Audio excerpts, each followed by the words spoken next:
ठीक है, अब मैं राय साहब के पास आऊंगी कि कमल कृष्ण राय साहब, आप क्या कहेंगे इस बयान पर, जो गिरिराज सिंह का बयान है, इस पर क्या कहा जाए? मेरे पास तो शब्द ही नहीं है कि क्या कहा जाए। नमक हराम, नमक हलाल, तमाम इस तरीके की बातें कर रहे हैं। और इसके बाद फिर मैं मोदी जी के ऊपर भी आऊंगी, क्योंकि मोदी जी आज अपनी दिवाली आईएनएस विक्रांत पर जितने जो नेवी के सेलर्स हैं जो उनके साथ मना रहे हैं, जो गोवा का कोस्ट है, कारवार का, वहां पर मोदी जी पहुंचे हुए हैं और बाकायदा शिप वाले वो गियर में नजर आ रहे हैं। अभी इसको भी दिखाएंगे आपको। लेकिन गिरिराज सिंह का बयान इस तरीके की बातें करता है, आप क्या कहेंगे? और ज्ञानेश कुमार उस पर चुप है, देखिए, मोदी जी भी चीज बिहार में बिहार में पूरा चुनाव एनडीए और भाजपा के हाथ से निकल चुका है। अब आखिरी दांव या आखिरी तीर तर्कस का कहियो पोलराइजेशन है। हिंदू मुसलमान की ध्रुवीकरण है, जिसके प्रयास में अभी आसमानी रास्ते से योगी जी गए थे और ये गिरिराज। आप पहले योगी जी के भी भाषण पर थोड़ा सा देख लीजिए, उन्होंने क्या कहा। योगी जी ने कहा कि इस बार बुर्का उठा के देखना पड़ेगा, बहुत फर्जी वोट पड़ा था पिछली बार। गिरिराज तो इस बात के लिए जनरल मुशर्रफ के समय से ये बिहार में पाकिस्तान के स्पेशल एम्बेसडर हैं। ये और ये पाकिस्तान जाने का टिकट बिना वीजा के पाकिस्तान भेज रहे थे।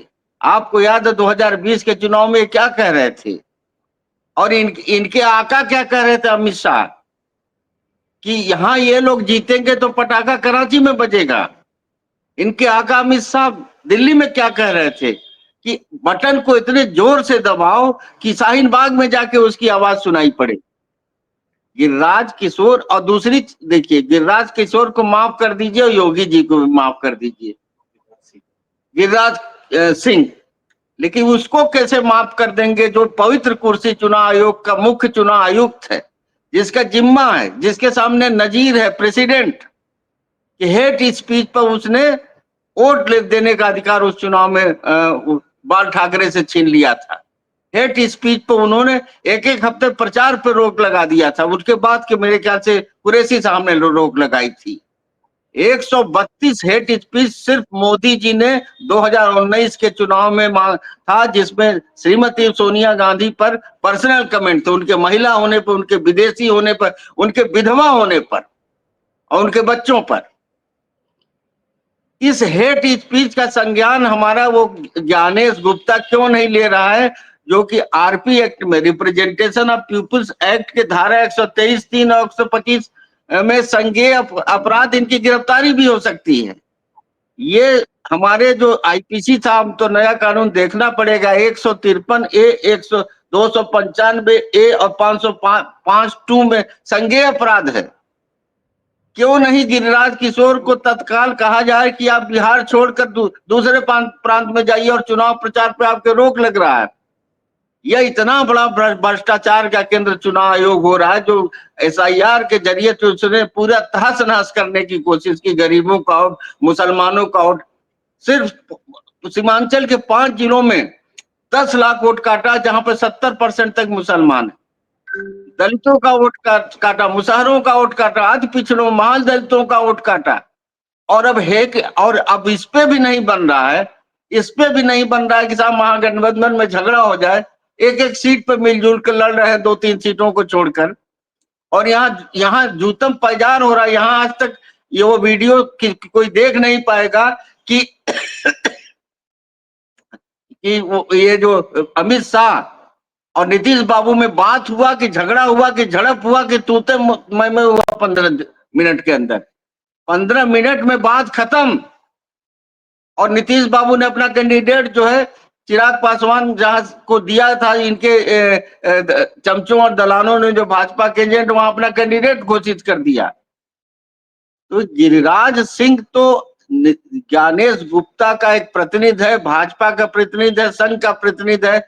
ये इस तरह के नफरत के जरिए, क्योंकि बिहार देखिए, बिहार में राम मंदिर आंदोलन भी नहीं चला। बिहारी वैसा प्रांत है जहां पर लालू यादव जी ने वो राम जन्मभूमि यात्रा की जो रथ यात्रा थी, जिसको प्रमोद महाजन और ये नरेंद्र मोदी गाडवानी साहब को आगे करके चल रहे थे, उसमें बिहार में ही वो यात्रा रोकी गई थी। बिहार आने तक उस यात्रा में 304 छोटे बड़े दंगे हो चुके थे। तो लालू यादव ने तो बिहार में हिंदुस्तान का तनहा नेता है, कम्युनिस्टों को छोड़ दिया जाए, जितना आरएसएस से कभी नहीं हाथ मिलाया, और लालू यादव के लड़के के हाथ में आज महागठबंधन का नेतृत्व है, और राहुल गांधी ने उस पर उनका पूरा भरोसा है, सहनी ने उन पर पूरा भरोसा किया, दीपांकर भट्टाचार्य ने उन पर पूरा भरोसा किया, सारा दलित, सारा मुस्लिम, सारा प्रबुद्ध वर्ग उनके साथ खड़ा है।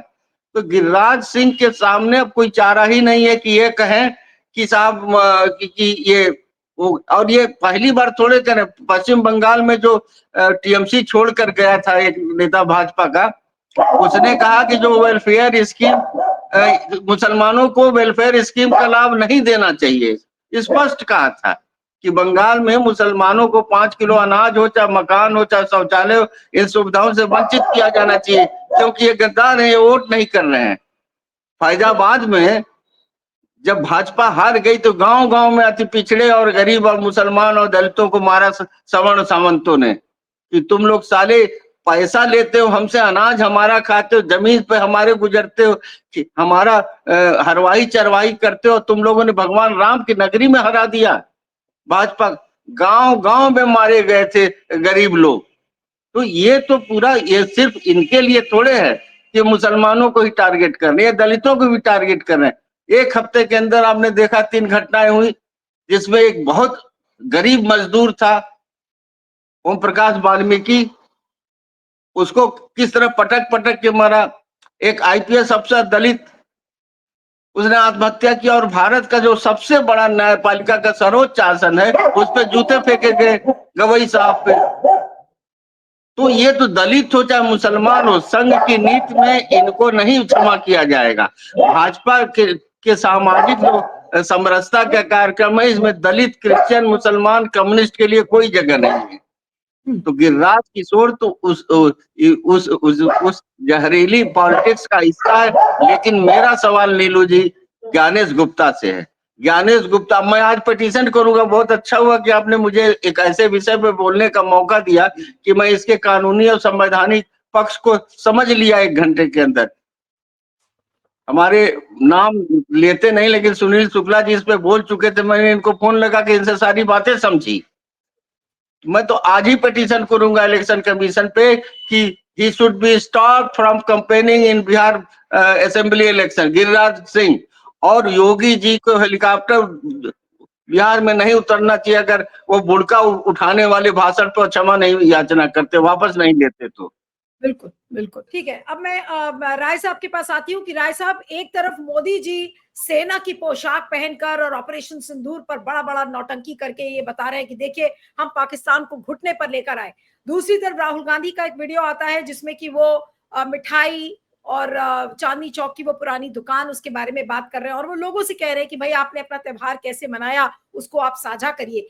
क्या कहेंगे इस पूरे कॉन्ट्रास्ट पर? आज भी उनको पाकिस्तान को हम घुटने पर कैसे लेकर आए? उनका मंत्री ये कहता है कि नमक हराम है, ये मुसलमान, हमें नमक हरामों से वोट नहीं चाहिए, और दूसरी तरफ राहुल गांधी मिठाई वाले की दुकान पर वो नजर आते हैं। क्या कहेंगे इस कॉन्ट्रास्ट पर? अनम्यूट कर लीजिए राय साहब, आप म्यूटेड हैं। राय साहब म्यूटेड हैं। हाँ, एक कल्पना मैं कर सकता हूँ नीलू जी कि 2029 में जब प्रधानमंत्री पद के से अपदस्थ किए जाएंगे, हटेंगे जब, तो बकिंगम पैलेस में 2 चीजें लगनी चाहिए।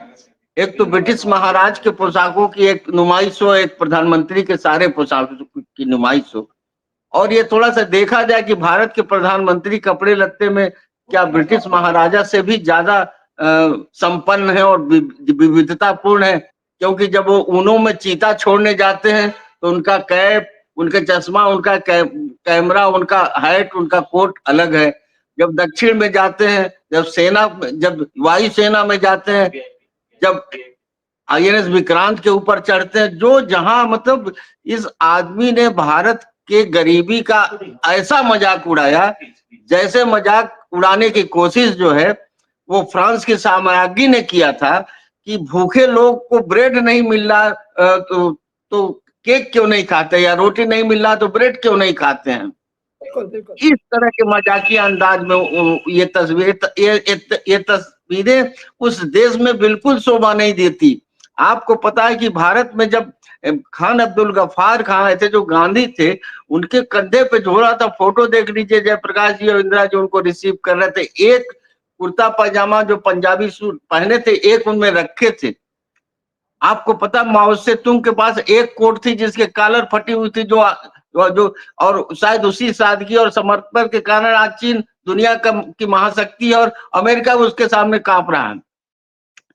वियतनाम में किम किम इल सुंग के पास कितने कपड़े थे पता है? कि राष्ट्र निर्माण, पुनर्निर्माण, पुनर्संरचना का इतनी बड़ी तपस्या होती है।